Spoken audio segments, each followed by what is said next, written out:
Innocent conversations with you prove to be difficult. I've tried. But there's something about the way your upper lip curls when you smile at me that makes me wonder how you taste. I got 4 lines.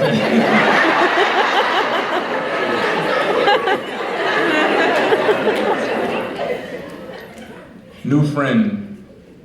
I shouldn't be thinking about that when I'm thinking about you. I'm not doing it on purpose, I promise. I should be focusing on getting to know you better. I know this, but one thing has nothing to do with the other. I want to learn your mother's middle name and laugh at embarrassing stories from your college days that make me wish I knew you then. I want to hear about your trip to Greece and how you sprained your ankle dancing that time, but your smile doesn't make it easy.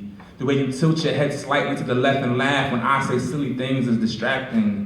I need for you to stop finding reasons to touch me if you want me to stay focused, woman. I wander, wondering if our first kiss will taste like a first breath. I'm drowning in uncertainty. I wonder if you wonder if I wonder. I want to learn you. Learn the meaning behind your different smiles. I've counted 17 unique ones so far, and I want to paint the 18th. Be the architect of that positive posture, the answer to why you'll have an extra bounce in your hips when you walk away, the reason you'll turn around. Yes, woman, I will still be watching. Find another reason to come back to me, please.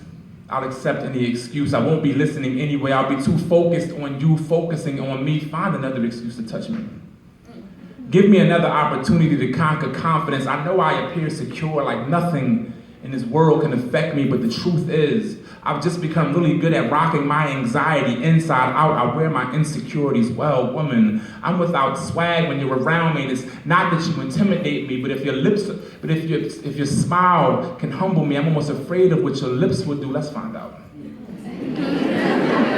I know I shouldn't be thinking about that when I'm thinking about you. I'm not doing it on purpose, I promise. But your smile doesn't make it easy. The way you say my name makes it hard. Say my name.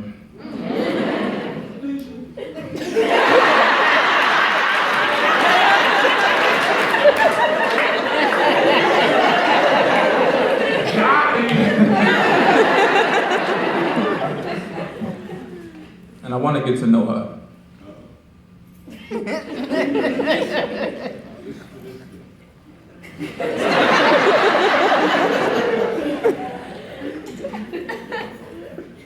And I want to get to know her. So I prayed to the ancestors of her orgasms for guidance. Wow.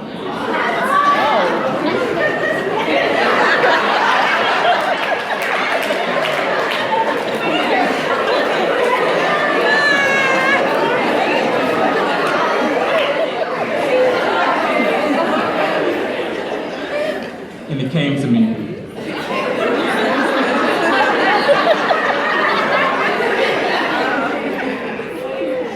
A woman's orgasm is mostly mental. Therefore, she doesn't just come. She has epiphanies. I want to get to know her. I want to teach her things about herself that she never knew, like she never knew she could defy her own anatomy until her ankles touched her earlobes.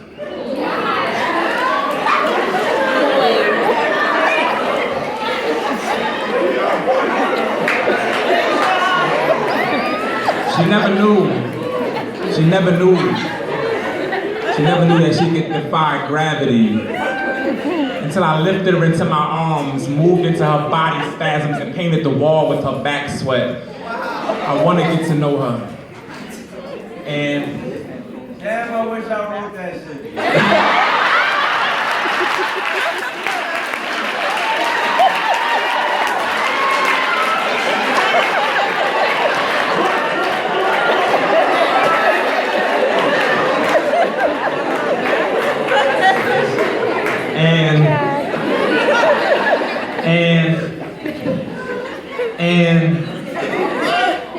And if you want to hear the rest of that poem, it's in my book.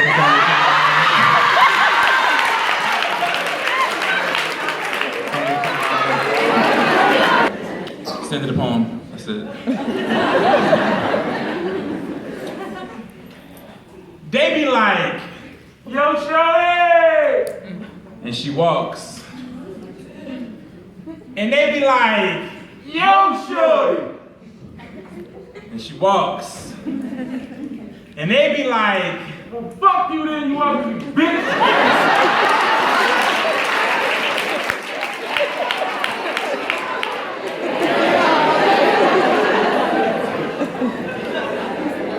And she stops. Composes herself. He high fives his homie. There was nothing better for him than breaking down a woman. She pieces together her shards. And she walks. Because she knows. There is nothing like the rancid smell of low self-esteem in the air. She can smell you from across the street.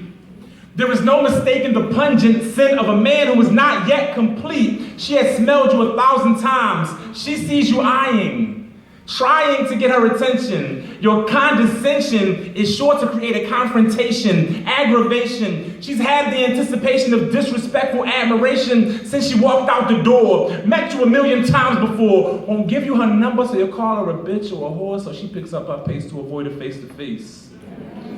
She knows you're the type of man who gets frustrated when your chain don't impress her enough to undress her. She's seen you all over the city. Yet another bootleg Jay-Z, a fake-ass Diddy legend in your own mind. Social media mogul. More like Instagram idiot. Never have been or will be who lacks maturity. Doesn't matter how much Issey Miyake you put on, she can still smell your insecurity. She's met you. She's seen you. She already knows you. Type of man to buy her one drink and now she owes you like she gonna suck your teeny weenie for an apple martini, nigga, get real. She doesn't need Rosetta Stone to know you want a bone, so she picks up her pace to avoid a face-to-face, but you don't pick up on the hint. It's not that she's ignoring you when you're speaking, see, it's just that your monotone mating calls don't register enough frequency, so she never heard you. She tried to be nice, but it didn't suffice. You never picked up on the context clue of her telling you she has a man can only mean one of two. That she has a man and she's happy, or she doesn't want to fuck with you. What part don't you comprehend? Hell no, she can't have a friend.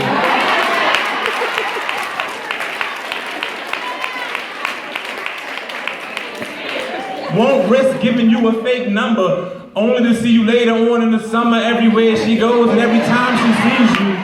And every time she sees you has to worry about stepping over your wounded ego like it ain't hard enough walking in heels.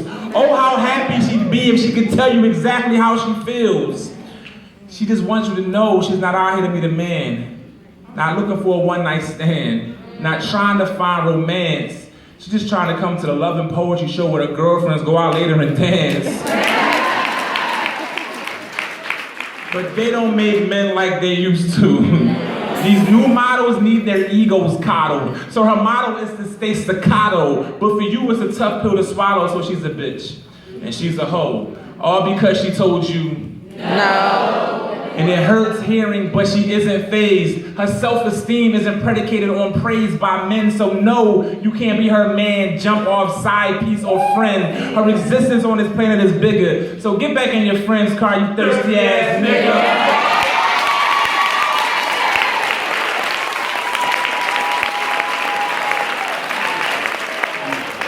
Divine, unfamiliar, flying flares floating frivolously through air. They made North Philly look like Times Square.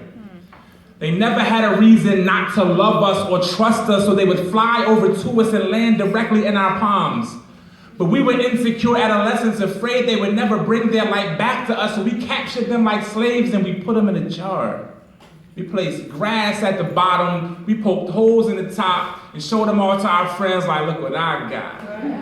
These hollowed heavenly halogens turned mayonnaise jars into bottled thunderstorms. We lassoed lightning, played God to these beaming beetles with no thoughts of wrong or right. We just wanted to harness their light, if only for one night. By morning, their light reluctantly dimmed like hope in Hades. I never took responsibility for it. I thought it was natural for electric angels to burn out like dollar store bulbs. They stopped trying to fly. They stopped trying to climb. A once radiating rebellion turns to dim light. They never make it to their third night. Apparently you can die from despair. Apparently Apparently, you can die from not being able to fly. Lightning bugs are claustrophobic. Ask me how I know. Have you ever had your wings clipped like it was for your own good? Like your freedom was a fungus. Like you being you was wrong. You trapped in a jar made of guilt trips and loaded questions. You can't figure out whether you're in love or you suffer from Stockholm Syndrome. You loving, trusting someone who doesn't give you what you need to survive because they don't want to see you fly. Just stay there in perpetual purgatory. There, preserved like pickles there. Your light safely stowed below like luggage. You can only use it if you're leaving. There is no use for your light at home. Home begins to look like North Philly, West Philly, Harlem, Anacostia. There is gentrification in your bedroom. It forecloses your spirit. It garnishes your fight. It repossesses your freedom. It puts a lien on your life. Rent becomes something you can barely pay. Can't leave, can't stay, but can't keep your head above water, so you scratch and survive with thoughts of good times, trying to forget that at one point you could fly. Have you ever had your light accessorize someone's life like a Coach bag? Ever had your flight put on display like poached ivory? They love you for what you have, but they hate you because you have it. They love you when you have light. They hate you once they steal it. They forget that a lightless lightning bug is nothing more than a pest. They love you. They say they love you. They love you just the way you are. They love you. They love you just the way you are. They love you. You're perfect just the way you are. They love you. You're perfect. Now change. They hate you just the way you are. They love you just the way you aren't. They despise and they destroy the very things that made them fall in love with you in the first place. Then they're like, look what I caught. It's amazing and disheartening how self-destructive human beings can be sometimes. We destroy what we love. We enslave what we admire. We knock back in the nail that sticks out. Then we complain that it's just another brick in the wall. Have you ever tattooed tears on your tongue to swallow your pride in the name of love? Ever decided that it's pointless to attempt flight? Because it's not really flying if you're only on a long leash. No matter how much space you give something to breathe, there is no replacement for feeling free. Lightning bugs are claustrophobic. Ask me how I know.